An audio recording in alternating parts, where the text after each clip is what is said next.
ഇന്ന് ഞാൻ കാണിച്ചു തരാൻ പോകുന്ന ന്യൂ ഇയർ വരുന്നതുകൊണ്ട് നിങ്ങൾക്ക് എന്തെങ്കിലും ഒരു പ്രീവിയസ് ആയിട്ട് എന്തെങ്കിലും ചെയ്തു വെക്കണം എന്നുണ്ടെങ്കിൽ ചെയ്തോട്ടെ എന്ന് വെച്ചിട്ട് പിന്നെ ഉണക്കച്ചെമ്മീൻ ഡ്രൈ ഫ്രൈ. അതിന് വേണ്ടി ഞാനിവിടെ 300 ഗ്രാം ഉണക്കച്ചെമ്മീൻ ക്ലീൻ ചെയ്ത് തലയും വാലെല്ലാം കളഞ്ഞ് വൃത്തിയാക്കി വെച്ചതാണ്. 300 ഗ്രാം. ഒരു 20 ചെറിയ ഉള്ളി ചെറുങ്ങനെ പൊടിയായിട്ട് അരിയാണ്. തരിമുളക്, ഉപ്പ്, വെളിച്ചെണ്ണ. കാണിക്കാൻ പോകുന്നത് ഉണക്കച്ചെമ്മീൻ ഡ്രൈ ഫ്രൈ ഇങ്ങനെ ഉണ്ടാക്കുമെന്ന്. ഉള്ളി ഒരു 13 എണ്ണേ വേണ്ടി വന്നിട്ട് ഇത്രയല്ലേ ഉള്ളൂ 300 ഗ്രാമിൽ. അധികം ഉണ്ടെങ്കിൽ അധികം എടുക്കാം. ഇത് ആദ്യം ഫ്രൈ ചെയ്യണം.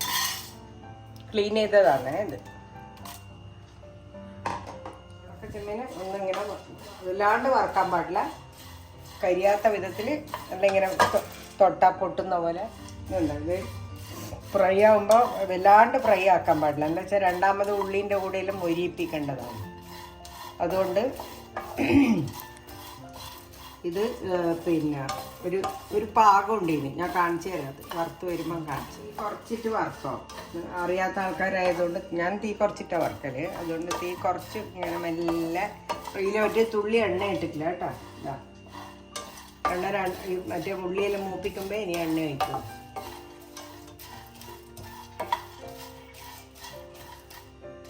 ആയി കേട്ടോ, കളർ മാറിയിട്ടുണ്ട്. അതാ ആയി. ഇനി ഇങ്ങോട്ടേക്ക് ഇടുക. ഇനി ചെയ്താൽ കരിഞ്ഞു പോകും. ഇനി ഉള്ളിയെല്ലാം മൂപ്പിച്ചിട്ട് ബാക്കി ചെയ്യും കേട്ടാ. അങ്ങനെ തൊടുമ്പോൾ പൊട്ടു. ഇതാ തൊടുമ്പോൾ ഇങ്ങനെ പൊട്ടിക്കുമ്പോൾ ടിക്ക് എന്ന് പറഞ്ഞിട്ട് അങ്ങ് പൊട്ടും. അധികം മുരിയരുത്. ആ പാകത്തിന് ഇങ്ങ് എടുത്തോളണം. ഇനിയിപ്പോൾ ഉപ്പൊന്നും ഇട്ടില്ല. ഇനി ഉള്ളി ഇപ്പം മുരിക്കും വെളിച്ചെണ്ണയിൽ വെച്ചിട്ട്. ഉള്ളിയും മുളകിൻ്റെ തരിയും ചില്ലി ഫ്ലേക്സ്.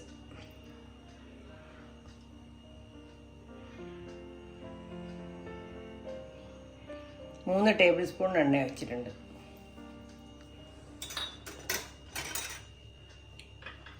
അതിലേക്ക് നമ്മൾ ചെറിയ ഉള്ളി ഇടും. 13 എണ്ണ വേണ്ടി വന്നിട്ടുള്ളൂ.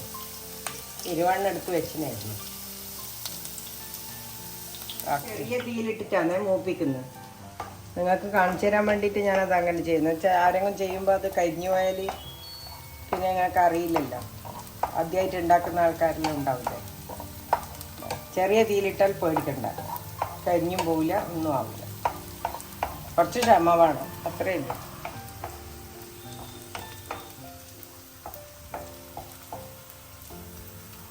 ലോ ഫ്ലെയിമിൽ ഒരു 10 മിനിറ്റോളം ഞാനിങ്ങനെ വറുത്തെടുത്തിയാണ്. ഇത് 10 ഇല്ല, ഒരു 5-8 മിനിറ്റ്. എന്നാലേ ഇങ്ങനെ ആവുള്ളൂ. വെക്കണ്ട, ഡ്രൈ ആയിട്ട് ചിപ്സ് പോലെ ആവും. ഇനി ഇതിൽ നിന്നൊന്നും കൂടി ഇങ്ങനെ പൊരിഞ്ഞു വരും. അതുകൊണ്ട് അതിൻ്റെ കുറച്ച് പാകത്തിന് മുമ്പ് വാങ്ങണം. ബാക്കി അല്ലെങ്കിൽ കരിഞ്ഞു പോകും. ഉള്ളി കരിഞ്ഞിട്ട് ടേസ്റ്റ് ഉണ്ടാവില്ല. ഉള്ളി ഇങ്ങനെ ആയി വരുന്നുണ്ട്. ഇനി മുളകിൻ്റെ തരി ഇടണം.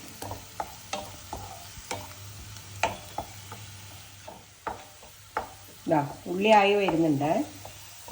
ഉള്ളി മൂത്ത് വരുന്നുണ്ടാ. ഈ പാകം വരുമ്പോൾ നമ്മൾ ഈ തരിമുളക് ചില്ലി ഫ്ലേക്സ് ഒരു 3 ടീസ്പൂൺ എടുത്തോ. ഇതൊരു ടീസ്പൂണാണ്. 3 ടീസ്പൂൺ. എരിവ് അധികം വേണ്ടവർക്ക് എരിവ് അധികം ഇടാം. നമ്മളെന്നെ കുറച്ച് എരിവ് അധികം വേണ്ടവരാണ്. ഉപ്പിടാൻ പോകുന്നതാണ്. 1 ടീസ്പൂൺ. ഒരു 1.5 ഇട്ടാം. അധികമാവുമെന്ന് അറിയില്ല. എത്ര മതിയാവും.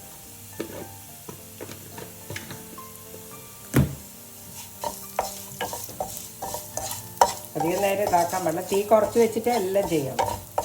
ഇതിലേക്ക് നേരെ ഇതിട്ടാം. ഇനി അതും കൂടി പൊരിയാം.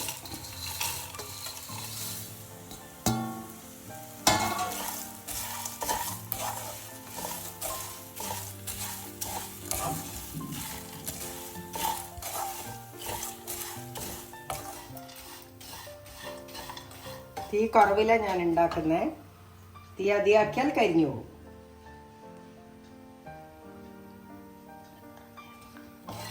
എന്തായാലും ഒരു 5 സെക്കൻഡ് വെക്കണം. 4-5 മിനിറ്റ് വെക്കണം എന്തായാലും. എന്നാലേ ആ മുളക് മുഴുവനും ഈ പിന്നെ ചെമ്മീൻ്റെ ഉണക്ക ചെമ്മീൻ്റെ മുകളിൽ പിടിക്കും. നല്ല ടേസ്റ്റ് ഉണ്ടാവും. മൊരിഞ്ഞു, നല്ല മൊരിഞ്ഞ് നല്ല ഇതായി ചെമ്മീൻ. എപ്പോഴും തീ കുറച്ച് വെക്കാൻ ശ്രദ്ധിക്കണേ. എന്നിട്ട് നല്ല ടേസ്റ്റ്. ഇതും ചോറും തൈരും മതി ഭക്ഷണത്തിന്, കൂട്ടാനൊന്നും ആവശ്യമില്ല. അത്ര ടേസ്റ്റുള്ള സാധനം. ചെറിയ ഉള്ളിയും ഉണക്ക മുളകിൻ്റെ തരിയും മറ്റേ ചില്ലി ഫ്ലേക്സും കൂടി വരുമ്പം തന്നെ ഭയങ്കര ടേസ്റ്റായിരിക്കും. എരിവ് വേണ്ടവർ കുറച്ച് കൂടുതലിട്ടോ, നമ്മളെല്ലാം എരിവ് അധികം വേണ്ടവരാണ്. മുളക് ഇങ്ങനെ വറക്കുമ്പോൾ മുളക് കരിയാണ്ട് എടുക്കണം. ഇതാണ് ഇതിൻ്റെ പാകം. ഞാൻ വാങ്ങാൻ പോകുന്നു. ഓഫാക്കുന്നേ. ഉണക്കച്ചെമ്മീൻ ഫ്രൈ ഡ്രൈ. ഉണക്കച്ചെമ്മീൻ dry fry ready. New year eve special.